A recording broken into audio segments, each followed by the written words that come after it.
Betting Above the Rim Pro Basketball today is with you here on SportsGrid. I'm Kevin Walsh. I'm with Tom Vecchio and Coach James Young. And the New York Knicks head coaching search has been one that has really worried a lot of Knicks fans.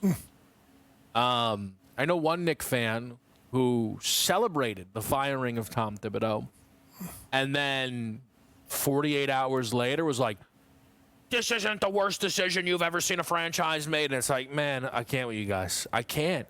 I can't. Maybe it's because I'm not a Knicks fan that I don't feel. No. Okay, good. I'm like, no. I said that. Maybe it's because I'm not a Knicks fan that I don't share the stress and worry of other Knicks fans. I know a lot of people are pointing and laughing. I don't. I don't. Look, they're trying to see if they can get some established guys. It's not working out. I think they've maybe lowered the bar a little bit too much where the criteria for getting the job shouldn't be currently employed. Like, I don't think they should have asked Quinn Snyder for a request, quite frankly. I'm not sure Quinn Snyder's a better coach than Tom Thibodeau. I don't know if they should have asked Billy Donovan for an interview. I think they've lowered their bar a little bit, but I don't feel a sense of panic around this. The Knicks' next coach isn't going to be Rick Brunson. And we're going to be like, wow, they had no plans, so they just gave it to Jalen's dad. I'll go to you first, Tom, because then we'll get coaches a little more connected view on the situation. But how do you feel about the Knicks' path through this coaching search? So we talked about this last week. The news a little bit fresher, but this doesn't surprise me. I know the headlines of like, oh, they put in a request, they were denied. They put in a request, they were denied again and again. Like, this happens in literally every sport. Every NFL offseason is like, this team puts in a request for the OC. It's like, they were promptly denied. The OC's not leaving. Or they put in another request, or they have the interview, and then the OC just doesn't leave. So this happens across sports all the time. Is it a little bit more eye-catching that it's the Knicks? They fired a coach off an Eastern Conference Finals run, and now they are promptly getting denied time and time again. Maybe it's just the optics of it, but in reality, it's actually not that bad. I would say Malone and Jenkins, no surprise, are the favorites if we have that graphic. I know one of them is or Mike Brown. I think Mike Brown is the worst of that. That would be an objectively bad decision to get him. I would much rather take a shot on Jenkins or Mike Malone, and that's just me. But to see them get denied from Jason Kidd, Ime Udoka, whoever it might be, that doesn't surprise me in any capacity. I think when you look at it, people forget that Tibbs was a Leon Rose guy. And if I'm not mistaken, the Knicks took, I want to say 3 months to get when they brought Tibbs in, because remember, they fired a coach in season and they went a while. It was like 3-4 months. So the Knicks tried to swing and they swung for the fences. They struck out 4 or 5 times. Now, some of the guys they were chasing, I'm like, Ime Udoka, I absolutely get it. Jason Kidd, okay, I kind of get it. Quinn Snyder, not so much. But you cast a wide net to see who you can get as a coach. And guys, pull up that graphic for me real quick, because there are some people, as a Knicks fan, I'm like, oh God, no. No, you can't. James Borrego? No, absolutely not. Rick Brunson? I'd rather have Dice Yamamoto, who you guys know he was an assistant on the staff, coach of the team. I'd rather have him than Rick. To me, what's starting to make sense a little bit is Taylor Jenkins. Number one, he's won. He had 2 back-to-back, I do believe, 50-win seasons with the Grizzlies. Number two, he's supposed to be good at player development. So when you look at the younger guys, can he help a Huck Porty, a Tyler Kolek, some of these guys, ascend their game? 3, go look at the fact that Dante DiVincenzo came out and was a big fan of Jenkins when he was an assistant to, I believe, Bud in Milwaukee. All right? And 4, Tom Thibodeau may have gotten run out of New York because he doesn't play his bench enough. And people are arguing that Taylor Jenkins got run out of Memphis because he played his bench too much. So there could be something there. Mike Brown makes sense too. You would think it would be Michael Malone, but if the Knicks players had anything to say about this, and I don't care what anyone says, they definitely did through their exit interviews, right? Because supposedly the owner was in the exit interviews, but maybe not Tibbs, which is like, that's kind of wild that the head coach isn't in there for the end of season interview. Michael Malone is Tibbs at a younger age. So if Tibbs wasn't getting along with guys like Mikal Bridges, you think Michael Malone is? No. So to me, players coach, younger, connects with the team. That's why I think if anybody, it's probably going to be a Tibbs. You missed the most important point on Jenkins. He's not currently employed. No one can deny them. Right. No one can deny them permission. And listen, I think when Kevin and I talked about it, I don't think he should have been fired from Memphis. I don't think it made sense. I think that organization has a lot of issues in regards to their best player. Maybe couldn't get his best player in check, but to me, Taylor Jenkins is a pretty good coach. Is he a top 12 coach in the NBA? Yes, but if you look at some of the top guys, like Tom said, they're employed, so it's easier to go get a guy like a Taylor Jenkins than it would to be try to go grab like an Ime Udoka.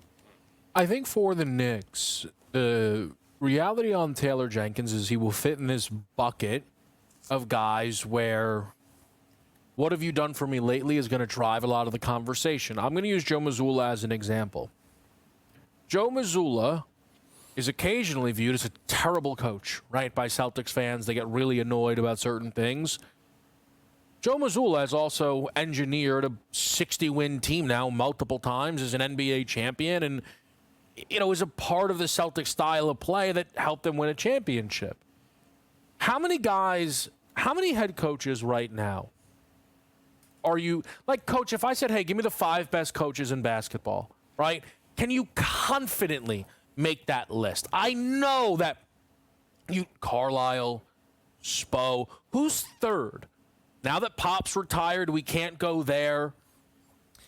Maybe Ty Lue, maybe Ime. I like Ty. Sure. And those are neither guy. Kenny Atkinson just won Coach of the Year. The way their season ended in the postseason, I think for the Knicks, their hope was to again hit a ceiling, and I think Jenkins can still fit that. I still think Johnny Bryant's in the race. It's just similar to Jenkins. There's no big report of they requested the Cavs to interview their assistant. We can just interview these guys. This stuff is all normal proceedings. I think when it is all said and done, it now seems to be Jenkins or Bryant. I think one of the big... So, through this process, there's the Knicks are kind of being pointed at whoa, what's wrong with you? I don't want to be mean. That's my takeaway on Michael Malone. We thought that the Knicks were I and others, I won't assign it to everyone, thought the Knicks were clearly going to hire Michael Malone. If Tibbs messed up. Tibbs messed up, they fired. I don't even know if Michael Malone's getting interviews with this team. I think Malone, it's not a perfect comparison. But, Tom, Belichick seemingly, things were so weird at the end of his time in New England that Rob Kraft was kind of telling other teams, don't, I'm telling you, don't. It feels like the perception around Malone, around this league, stopped him from getting interviews elsewhere. It might be, and it might just be something that we're not privy to and may never be. Yeah. And it's just of how, and even prior to Denver winning, Malone wasn't held in a high regard among Denver fans. And then they finally won. It's he got that grace period. Same thing with Budenholzer. He wasn't held in high regard by the Bucks, and then they won, and they're all right, I guess he won. We can keep him. Yeah, are you surprised? Malone's not even in the mix, it feels. I'm surprised he's not in the mix, but there's something that must have went on in Denver that we don't know about because I thought he did a drink out there and in Sacramento. The WNBA, Caitlin Clark is back. That's next.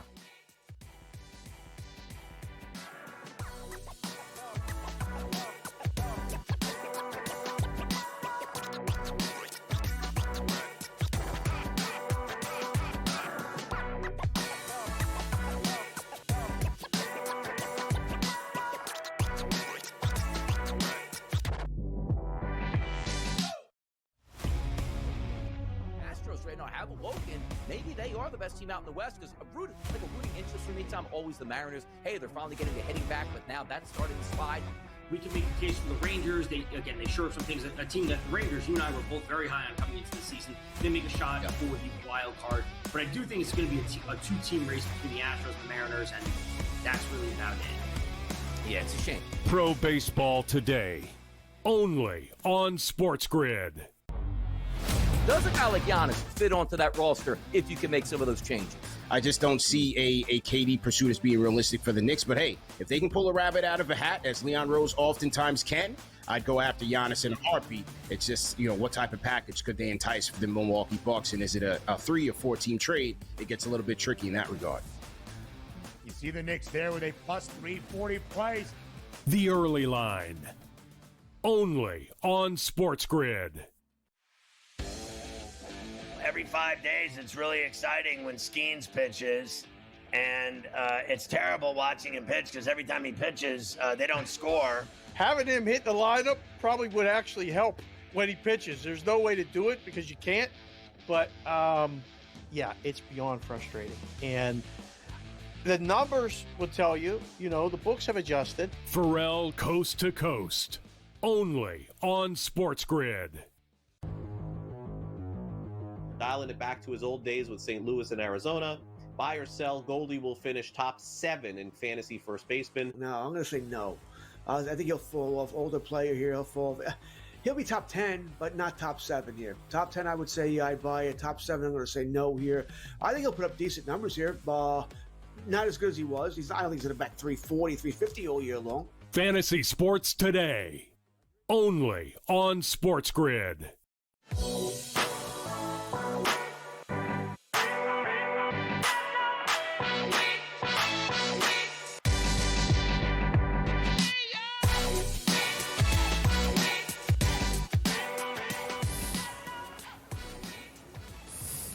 If you go to the FanDuel Sportsbook, you'll see a promo. Big caps, big letters. She's back. That's the Caitlin Clark effect. I think the sportsbooks are even pretty excited because it means the uptick in bets around the WNBA today will be legitimate. I'm sure the eyes will as well. It also means the Indiana Fever have a chance to beat the best team in basketball right now, which is the unbeaten New York Liberty, who are absolutely rolling. To help us break down what Caitlin Clark's return means, we head over to Coach's Corner.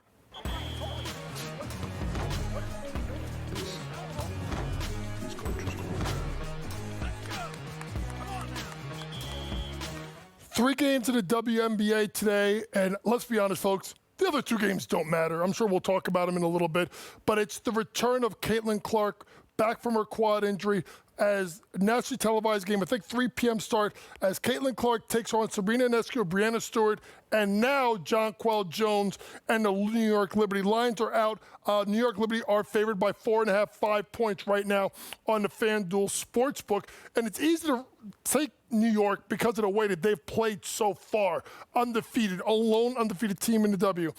Indiana struggled at times without Caitlin Clark. Now that she's back. So I am going to be intrigued by this game. Remember, the last time they played was the last time Caitlin Clark played in the game. That was that 81-80 win by New York Liberty. Obviously, that's when she got hurt. I'm going to look squarely at the over 170.5. The Indiana Fever should be much better offensively. And I do think New York Liberty, particularly if Jonquel Jones is playing tonight, should be going to be able to go off. So let's get right to Caitlin Clark specifically and look at where her numbers at and where do I think there is value. Caitlin Clark coming in at over 18.5 points, 4.5 rebounds, and 7.5 assists.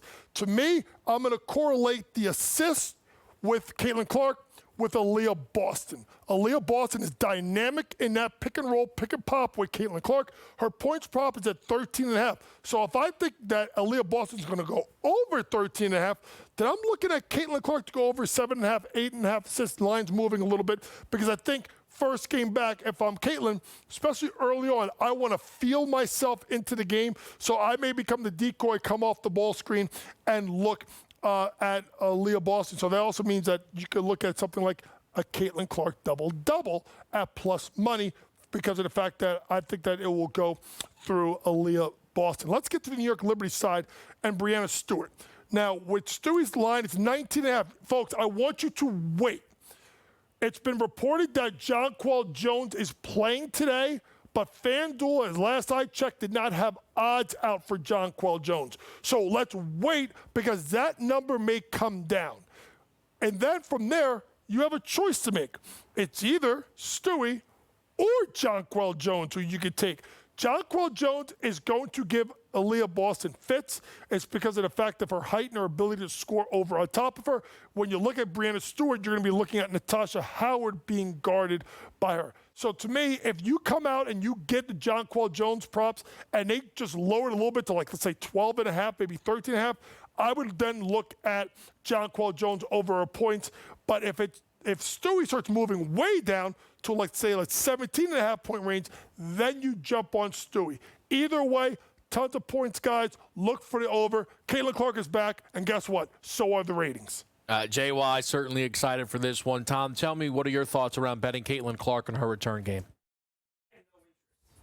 Specifically, Caitlin Clark props today. That's the kind of thing that I'd be willing to wait on just to see how she is. Obviously, and it's the type of injury that, hamstrings are always a bit worrisome to me, and I know all the reports in the interview with her yesterday that she's good to go.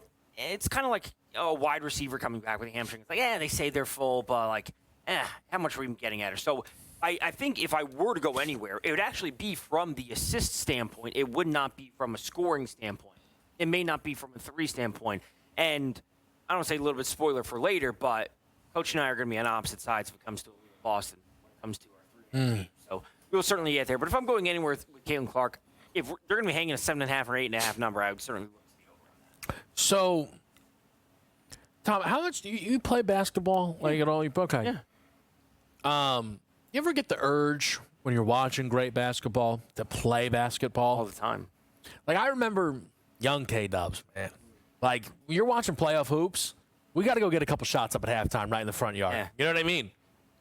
Caitlin Clark has not been able to play basketball right on the stage for a little while now. A long stretch, really, when you think about it. And it's not that she's just been watching the Fever.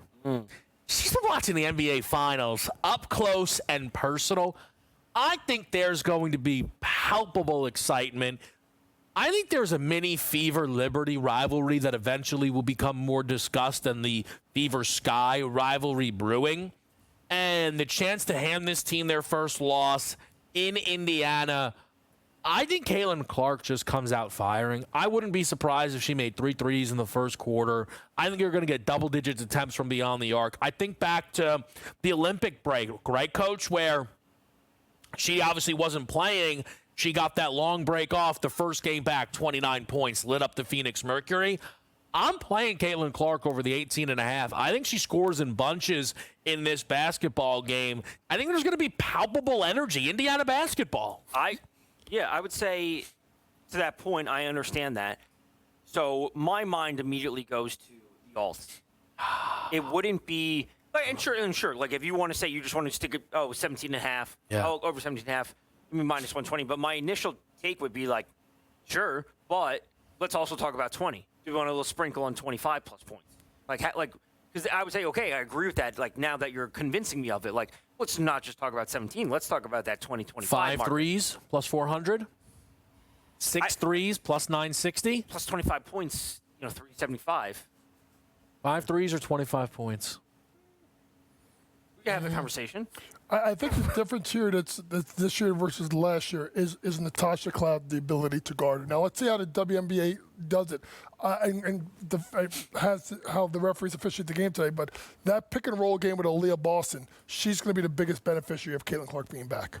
We're going to break down the other 2 remaining games on the W slate after a quick break here on SportsGrid.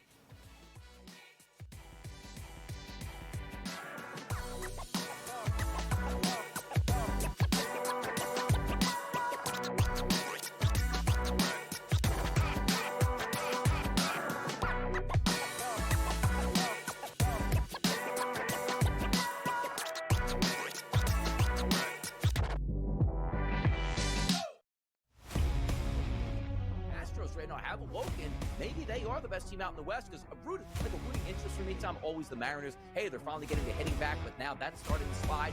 We can make the case for the Rangers. They shore up some things. A team that the Rangers, you and I were both very high on coming into the season. They make a shot for the wild card. But I do think it's going to be a two-team race between the Astros and the Mariners, and that's really about it. Yeah, it's a shame. Pro Baseball Today, only on SportsGrid. Does a guy like Giannis fit onto that roster if you can make some of those changes? I just don't see a KD pursuit as being realistic for the Knicks. But hey, if they can pull a rabbit out of a hat, as Leon Rose oftentimes can, I'd go after Giannis in a heartbeat. It's just, what type of package could they entice for the Milwaukee Bucks? And is it a 3 or 4 team trade? It gets a little bit tricky in that regard. You see the Knicks there with a plus 340 price. The Early Line, only on SportsGrid. Every 5 days, it's really exciting when Skeens pitches, and it's terrible watching him pitch because every time he pitches, they don't score. Having him hit the lineup probably would actually help when he pitches. There's no way to do it because you can't. But, yeah, it's beyond frustrating. And the numbers will tell you, the books have adjusted. Pharrell Coast to Coast, only on SportsGrid. Dialing it back to his old days with St. Louis and Arizona. Buy or sell, Goldie will finish top 7 in fantasy first baseman. No, I'm going to say no. I think he'll fall off. Older player here, he'll be top 10, but not top 7 here. Top 10, I would say I buy a. Top 7, I'm going to say no here.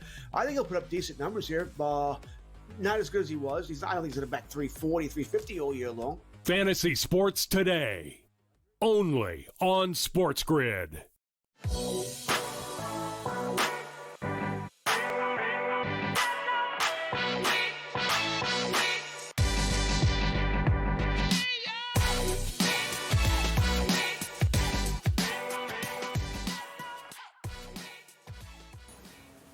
SportsGrid with you on a Saturday. 2 games in the WNBA outside of the Fever and the Liberty. At 1 o'clock, you'll see the Lynx and the Sparks. Minnesota, JY, coming off of their first loss this year at the hands of the Seattle Storm, who will play late night. Your Seattle Storm. Better believe it, pal. This team's red hot. This team's got something. I mean, listen, I'm going to give Kevin props because Kevin was all in. Him and I were talking a couple of days ago when they were playing Minnesota. He's like, they're going to beat them. I'm like, what? Really? They beat the Aces already. They beat Minnesota. Well, they beat the Aces are not as big of a deal. Okay. Got to be careful because then people are also going to remember I picked the Aces to win the title. So let's, let's stick in the credit pie portion of the show. Really quick, because Tom and I were just talking right before we got back, and he made a good point. I want to explain that as a coach because I said 2 things that made people like, wait, this isn't tying together. I said that I liked Aaliyah Boston to go over a points prop, but if Jonquil Jones comes tonight and plays this afternoon, it's going to give her fits. It does, but Aaliyah Boston isn't the type of big that bangs and fouls. And particularly that pick and roll that they run with Caitlin Clark and Aaliyah Boston, it's honestly, if you're coming off a screen and it's Caitlin Clark, you as a big got to worry about that, particularly if Aaliyah Boston clips that screen. Boston doesn't roll a lot. She kind of pops into that 15-foot range, and she knocks down jumpers. So it's more of a pick and pop. So you could still get Jonquil to go over her points prop. Aaliyah Boston stay out of foul trouble, but then you turn around and get the pick and pop with Aaliyah Boston and Caitlin Clark. Okay. So the Lynx are a double-digit favorite here against the Sparks. I like LA to score in this game. I think they can hang with Minnesota. I believe that.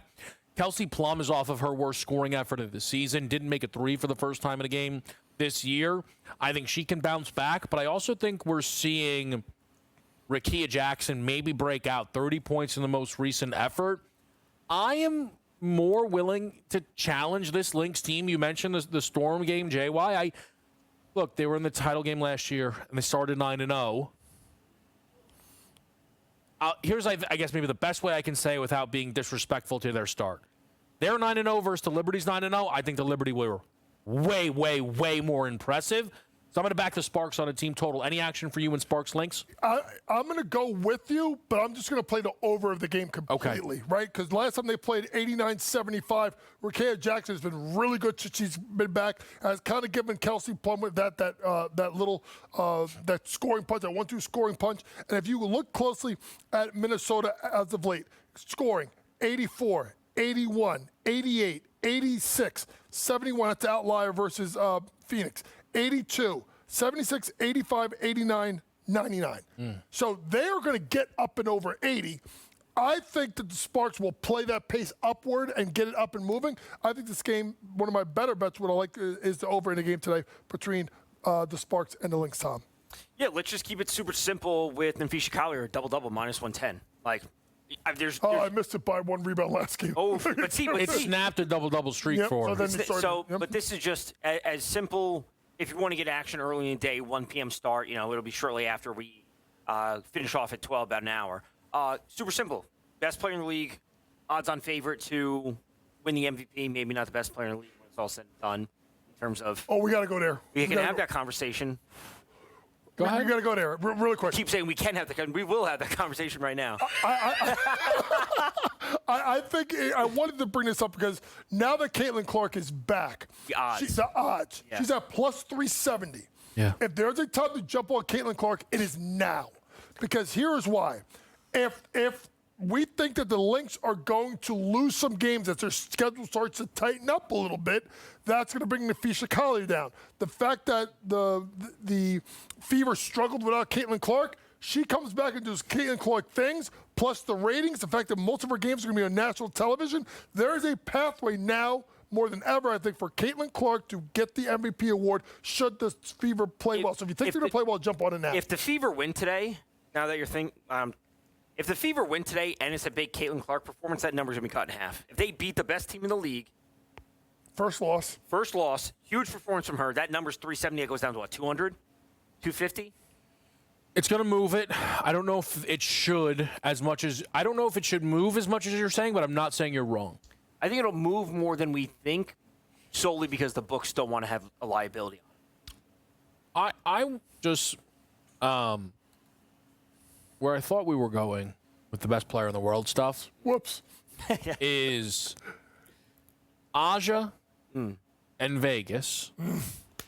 If we had a little bit more time, you know what? Let's do it after the break. Because I got some win totals I want to talk about. 100% JY Producer Pie right back after this break. No Blade Only Pie. on SportsGrid. No.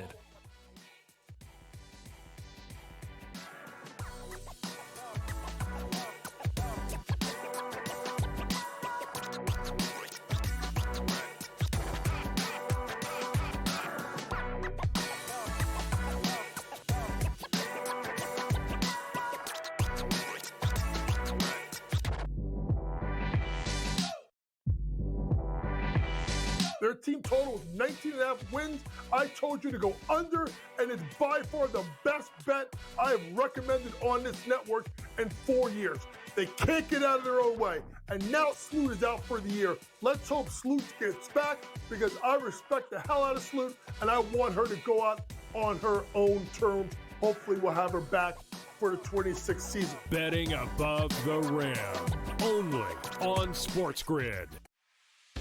I got a feeling Pittsburgh's going to the Super Bowl. I got a feeling there is no chance they're going to the Super Bowl with Aaron Rodgers. I'm just kidding. They're still not expected to have over 8.5 wins. They're still not expected to have a winning record. Now, I know things could change for the next 24 hours. I get that. But everyone expected Aaron Rodgers to sign with him. He's going to sign with him. Pharrell Coast to Coast. Only on SportsGrid. The two guys that can do it all. Too much electricity this morning. This is a good time. We're having a lot of fun. I had to do a triple take. Ka-ching! Why? Because of parity. I didn't mean to offend. Yeah, it's not going to happen. Load management is a dirty word. Let him rip. You know what? Circumstances provide the results. What? How do you do this once? Oh, Donnie, you've got such a good show there. A network that is booming. The Early Line. Only on SportsGrid. The game is on. The stakes are high. But the action isn't just on the field. He's rearranging that rim.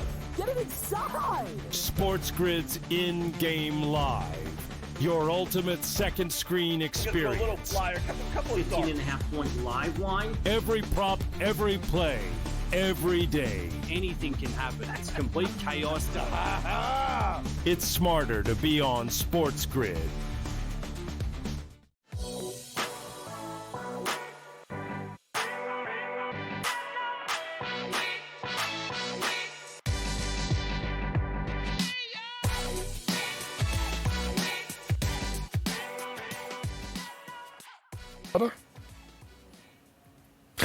Game Time Decisions is not live, folks. We are live with you on Betting Above the Rim. Listen, I'll be honest. I'm 25% rattled due to our producers trying to give me the worst fantasy trades I've ever heard in the middle of each and every commercial break. I want to step up to the podium, as they say on Carver and Lisi, and own my Vegas Aces belief. And then JY can talk about what's wrong with the team. Their 4-4 start has included multiple losses where you go, what? Uh-oh. The 20-point blowout in Seattle. Now, listen, a part of me was like, hold on a minute. I knew it. This Storm team's the best team in basketball, right? Golden State abused them on national TV. And I jumped on them live. 10, 12-point favorites going into that game. Correct. And it was followed by hosting LA as a double-digit favorite off the loss. We're like, well, come on. And they lose again. And do not think for a second that they lost that game because Aja got injured.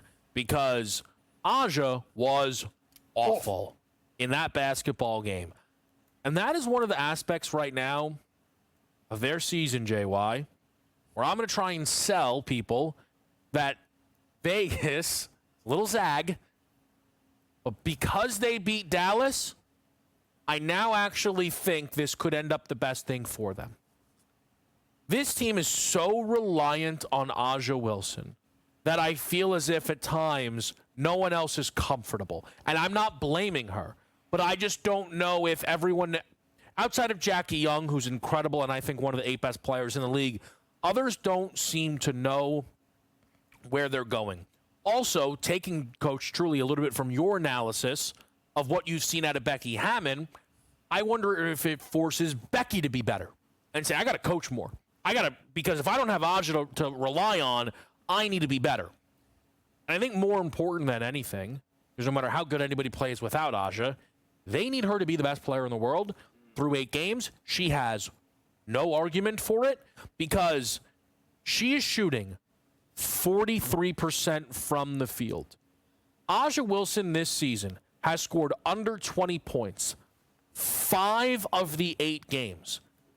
I don't believe she had 5 games all of last year under 20 points. That's the type of season she had, and we know they had some down spots.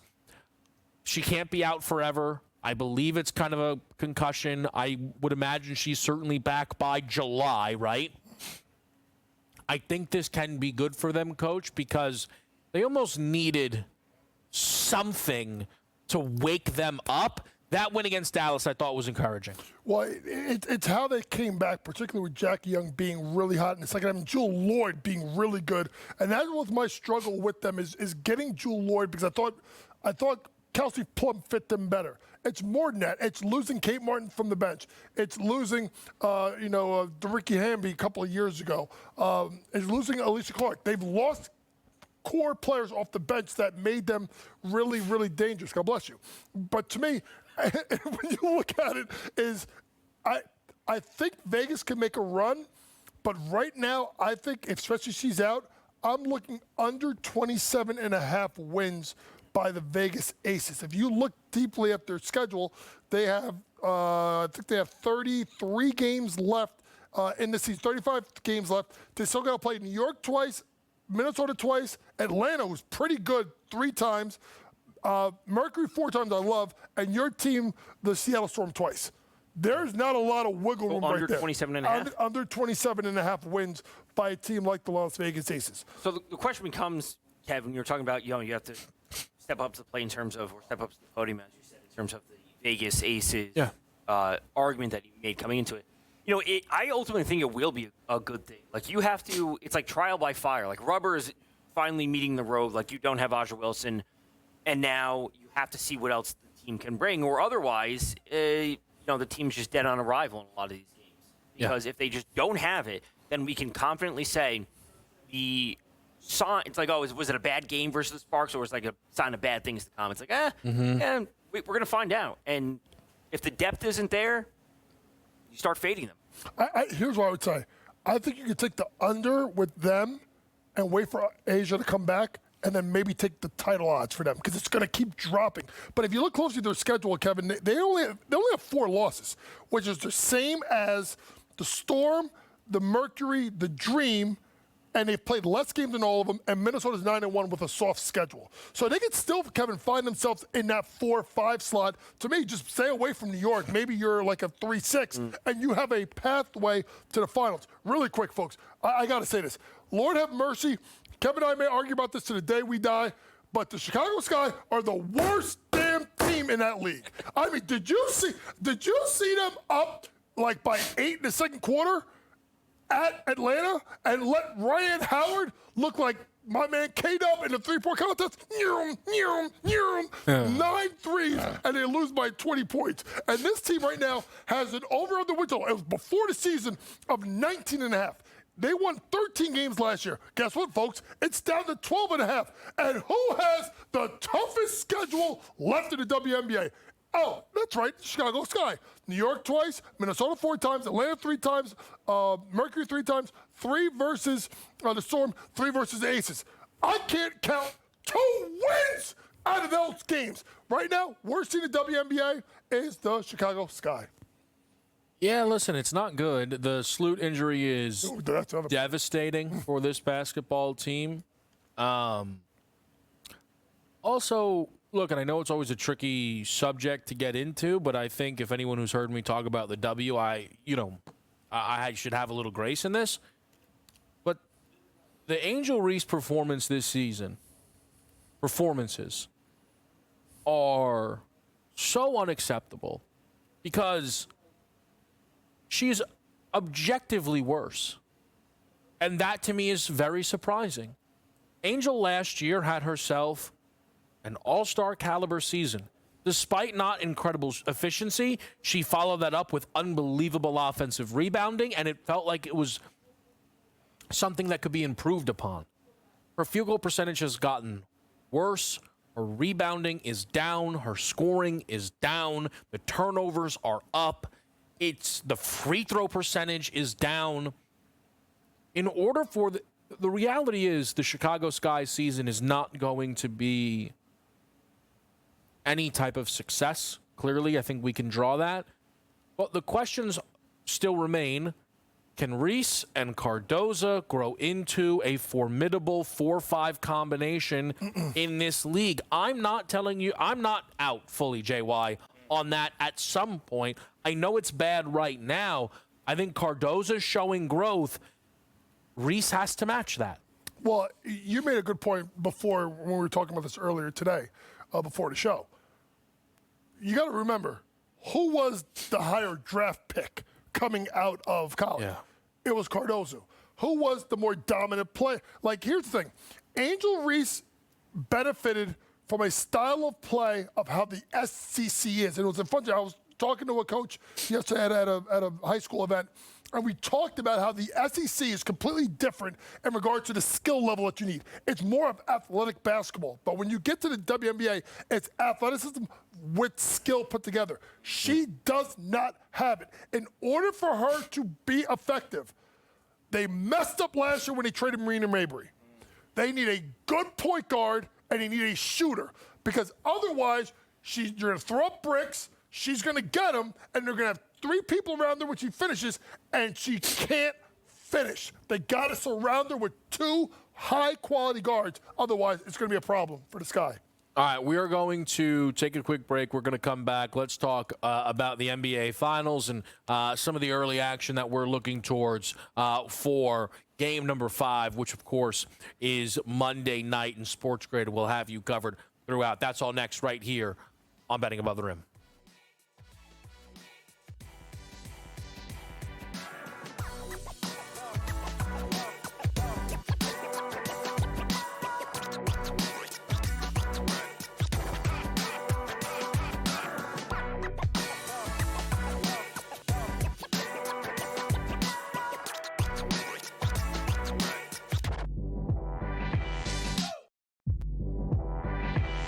Their team total is 19.5 wins. I told you to go under, and it's by far the best bet I have recommended on this network in 4 years.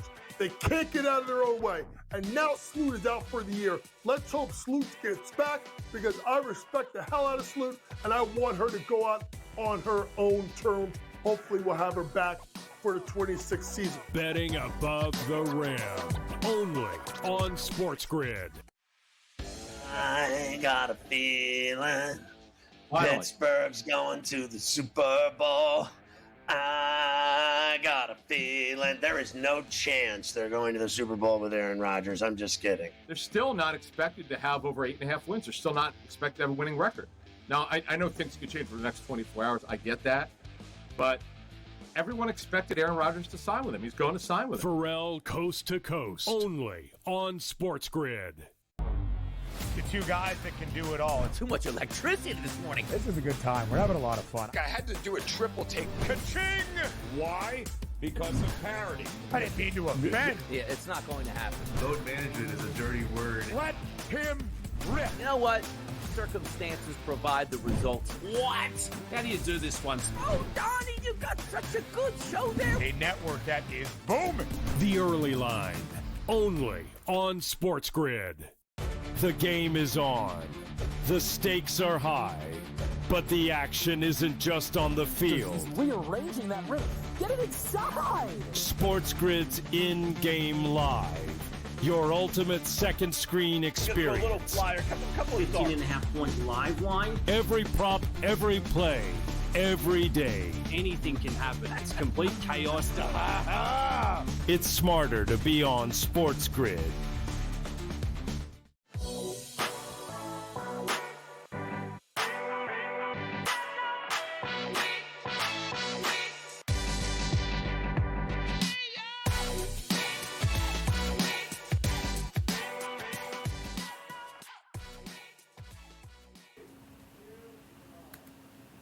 Betting above the rim is right here on SportsGrid. Coach James Young, Kevin Walsh here on this Saturday. And I want to just start with the spread, the 9.5 number.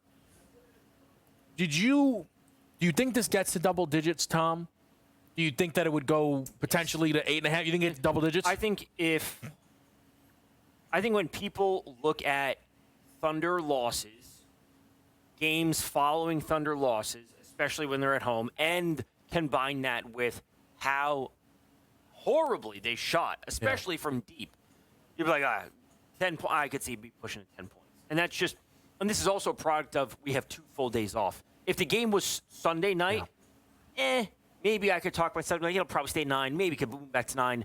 You know, we did see the Pacers have really good defense, at times. But the fact that we have to wait all the way until Monday night, it moving to 10 does not surprise, or would not surprise me. So, the interesting thing is, we talked about this a lot last week on the show, how in every round, OKC has won a game by 30 or more. Yep. Every single round. In game 1, they lost. But it profiled like their usual 30-point victory because of the turnovers. I know it's impossible to believe that what should have been the 30-point victory is a game they lost, but it's what made the series so fascinating right off the bat. I just put it to you like this. There's 3 potential games left. Does OKC win a game by 20 or more in this series? No. I don't know, fellas. It's who they are. I know, but I think what you'll have is I think you may have got the outlier really bad, not protect the ball at Indiana Pacers game in game 1. I do believe. So I was looking into some Halliburton stuff. 5 turnovers last night. He's had 5 turnovers twice in this series. He had 1 5-turnover game in the first 3 rounds. He's had 4 turnovers in 3 of the 4 games. He had 3 games with 4 or more turnovers in the first 3 rounds. He averaged under 2 turnovers per game in the first 3 rounds. He's had at least 3 turnovers in every game in this series. Now that we're 4 games in, is it just safe to say Tyrese is going to turn it over 3-4 times every game? Or is that 1 turnover game? And I know it doesn't sound like a lot, but it is. Is there a game where Tyrese can finish with 0 or 1 turnovers against this defense? Probably not, but what's the question that we're asking? Will they win a game by 20-plus points? That's what your question is. Yeah, and I bring it up because Coach basically says, I don't know if they're going to be able to turn them over again at that rate, and I think it's a fair point. If they did that in game 1 and they couldn't win by 20-plus points with crazy turnovers, what is to suggest that they missed their chance at it? Like they had their shot at the apple to bite it, and they missed it. Yeah. With all those turnovers, they couldn't win by 20 points. But I also think what's happening in this series is Indiana. I know this sounds crazy. I don't know if they want to really get into an athletic, like up and down. You just got to be doing it all the time now. I don't know if they want to get into that kind of like running up and down game because I don't know if it benefits them. It becomes more of a half-court game. Whereas the Knicks series, every time they got the ball, I mean, they literally were sending Obi Toppin and Pascal Siakam and just flying them down the floor because Karl-Anthony Towns couldn't get back on defense. It's a little bit different where it's a little bit more half-court basketball. So I think his turnovers, yes, could be up because of how he's being guarded, but I still think that Indiana plays the game more close to the vest, and that's why I don't know if they can get a 20-point win. Yeah, I think it's really interesting, right? And I'm kind of the guy who's, an hour ago saying, Pacers could win Game 5, could win Game 6, could win Game 7. Well, also, there is a piece of me that still absolutely wonders, are they due for their call it? Again, they've beaten every team by at least 30 once in the playoffs. 30. You can't hold those teams to the same level that we hold the Thunder. You know what the amazing thing about this is? I went into this. You mean the Pacers? I'm saying no. I'm saying like the teams that the Pacers have won. Oh, no, you're saying the Thunder. The Thunder have beaten each round of the playoffs a team by 30. Dog walking the Grizzlies does not impress me. Understandable. I feel as if they did it to Denver twice, and they did it to Minnesota once. And so it's come down each successive round. And now they're facing a team in the Pacers that are their toughest test. So therefore, I just don't think it'll continue to happen. The crazy thing is if you would have asked me before the series where they were going to get a 20-point win, I would have been like, I think the over-under would have been like 24.5, biggest victory of the round. I thought so. But then it's also the fact of how they've looked in regards to playing against New York, playing against Cleveland, playing against good defensive teams, and the fact that Carlisle, more than any coach, will say, okay, we can play like this versus this team, but we got to play like this versus that team because it's about how we put ourselves in the best position to win. And I think they're more willing to walk the ball up the court versus OKC. So those runs, those big runs that can go against them, don't happen as often. Do you think there's a chance Dagnall changes the starting lineup again? Oh, God. Oh, Jesus Christ. We can't talk. Oh, I just said that on the air. I think it's possible. I think it's possible. Stop okay. overthinking it, please. Here's what I'm going to say. I'm going on the bench. I'm flying to Oklahoma City. I think it's possible he starts Caruso for Hartenstein. No. If they lose Game 5, I guarantee you he starts Caruso for Hartenstein. 100% coach freakout pie. Did I just create one? I think starting Caruso would be like a desperate act of a desperate man kind of thing. Caruso's got multiple 20-point games in this series. Coming off the bench, that is his role. He is the juice off the bench that they need. Like if you take him out, if you bring him into the starting lineup, what is that second unit? Who brings the energy in the second unit? That is the wildest part about this whole series. Henrik Williams, who he keeps playing, I can't figure that out. Would they be grasping at straws to start Caruso? How many? That's a Game 7. We gotta do something. Oh, he's definitely changing. If there's a Game 7, he is definitely changing the lineup. And here's the crazy thing. You know how many 20-point games Caruso had all regular season? Zero. Whoa. Wow. Great Caruso trivia. Yeah. Caruso Some best that three-man weave next.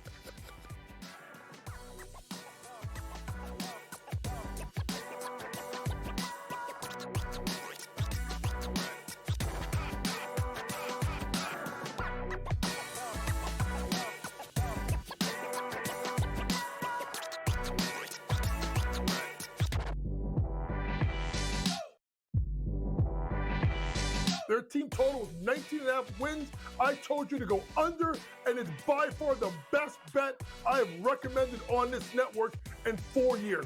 They can't get out of their own way. And now Sloot is out for the year. Let's hope Sloot gets back because I respect the hell out of Sloot, and I want her to go out on her own terms. Hopefully we'll have her back for the 26th season. Betting above the rim. Only on SportsGrid. I got a feeling Pittsburgh's going to the Super Bowl.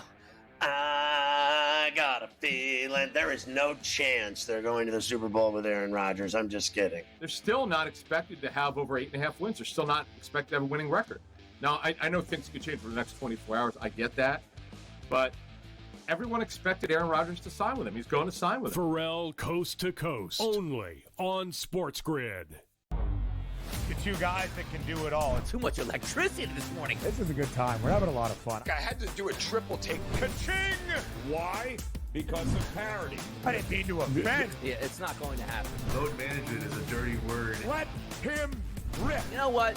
Circumstances provide the results. What? How do you do this once? Oh, Donnie, you got such a good show there. A network that is booming. The Early Line. Only on SportsGrid. Foul him! Freddie? Jacob! Yes! Oh! It was never in doubt! It was never in doubt! Oh, there's points falling out of my eyeballs! Oh, James Johnson to the 10! Everybody gets home! In-game live. Only on SportsGrid.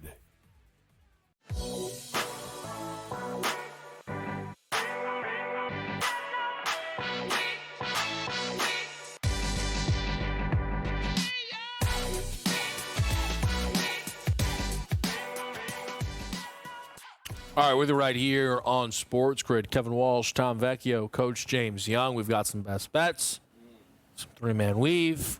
If there's time, maybe we'll sneak in an early draft take. If anybody's sitting on one, we'll see what we got. Let's pass it around first with a little three-man weave.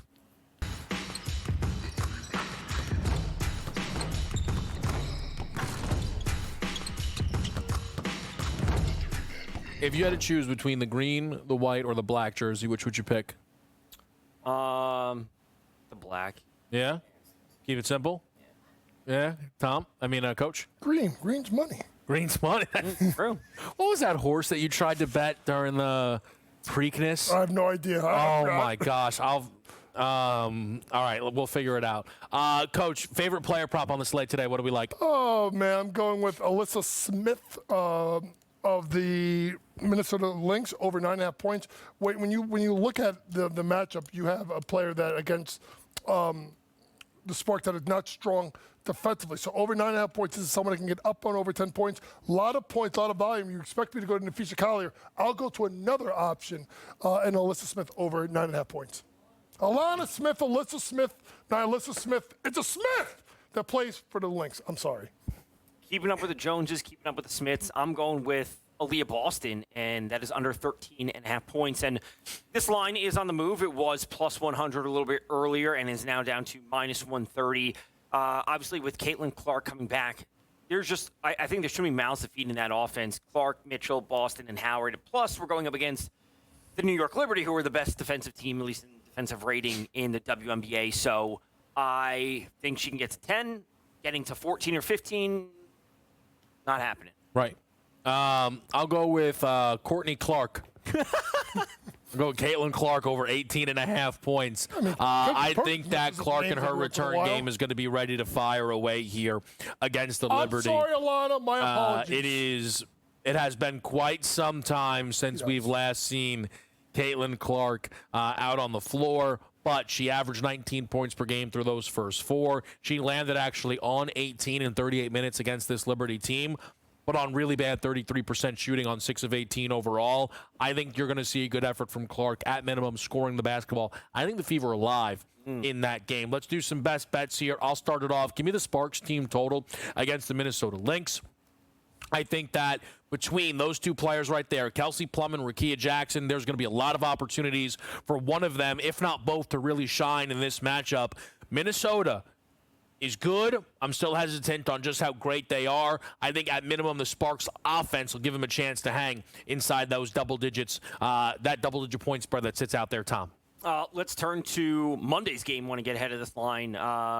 Most people like to say you ain't no stopping Obi Toppin, but we will be stopping Obi Toppin. No.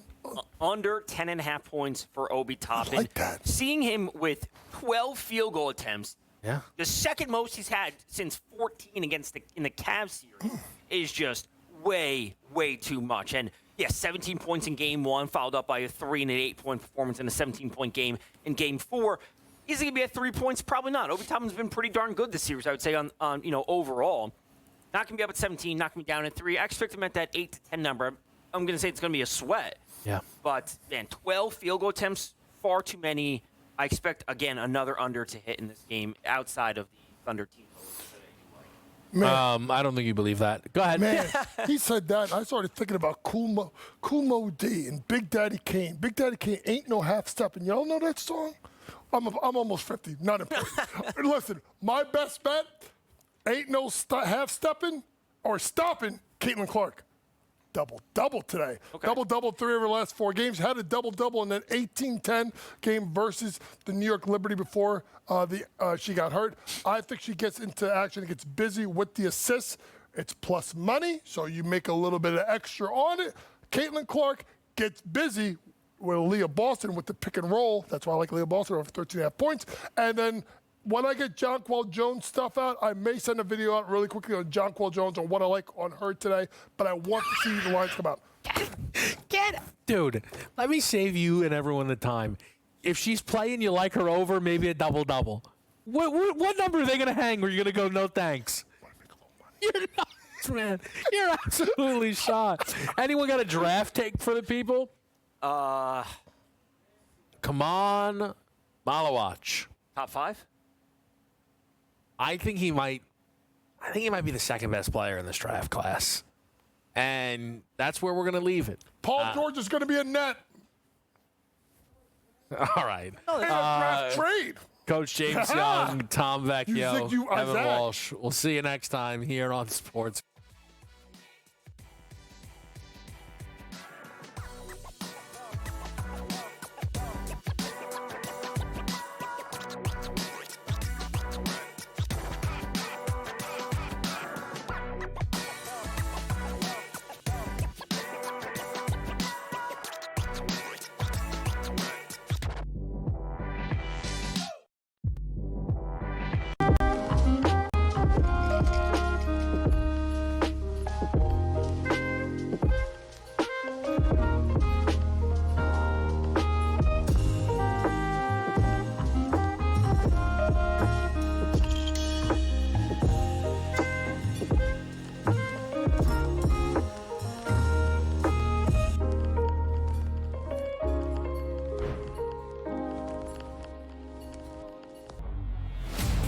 I'm with you in that you're going to have to take calculated risks. And that's what Leon Rose has been about since he's been here. And he's been measured. He hasn't been gung-ho in terms of mortgaging this franchise's future for immediate gains. They have had a prudent approach, and you're going to have to roll the dice in certain respects to get to that top level. And you're right, Donnie, when you look at next season, all things considered, you hope that they're healthy, and if they roll over, say, 85 to 90% of this roster, this is a top 3 team in the East. With Boston coming down, Milwaukee's going to come down, and so you have to figure it's going to be Indiana, the Knicks, the Cleveland Cavaliers in some sort of order in the preseason rankings.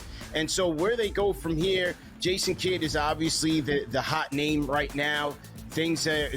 Both sides are interested from what we've heard in terms of Kidd and the New York Knicks. Is he that championship caliber coach to take the Knicks there? The Early Line, only on SportsGrid. Here we go at Oakmont. Let's start with the course. What do we know about this course? How long is the rough, and does course history come into effect for you this week? The U.S. Open has always been billed as the most difficult test of golf there is on the planet. And I tell you what, it's often labeled as the most difficult golf course in the world is Oakmont. Game time decisions. Only on SportsGrid.